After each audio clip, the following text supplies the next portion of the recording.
In second day, 7th story of the Decameron, Panfilo tells the tale of the daughter of the Sultan of Babylon, Alatiel. She was promised to the king of Algarve in return for his assistance with an invading army. The Sultan sends Alatiel on a ship to meet her future husband, but a storm sends the ship off course. Alatiel is found by a gentleman who falls passionately in love with her.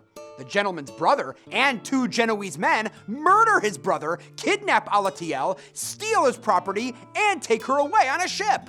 The 2 Genoese men fall in love with her and throw the brother overboard. They argue over who will bed Alatiel first and come to blows. One of them ends up dead, the other gravely wounded. They land, and Alatiel catches the attention of the Prince of Morea, who falls in love with her.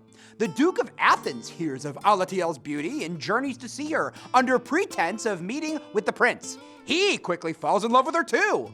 With the help of the prince's chamberlain, the Duke of Athens stabs the prince, shoves him out the window, and takes Alatiel for himself.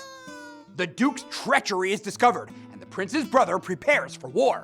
The Duke of Athens is allied with Constantine, the son of the Emperor of Constantinople. Constantine sees Alatiel and is smitten by her beauty and proceeds to contrive a way to make her his. He abducts Alatiel. Then the king of the Turks, at war with the emperor, attacks, captures Alatiel, and marries her.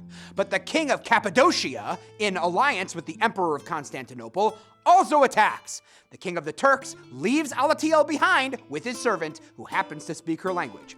The two become intimate and flee to Rhodes, where he later dies.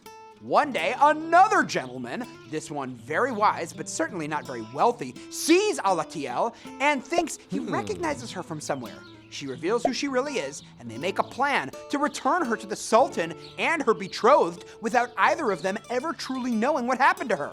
The Sultan is pleased and makes arrangements to have her married to the king of Algarve. She is somehow able to convince the king of her virginity, and they live happily ever after. Alatiel is reduced to a body and a pretty face, but in the end, she's fortunate for her ability to remain flexible and have things work in her favor.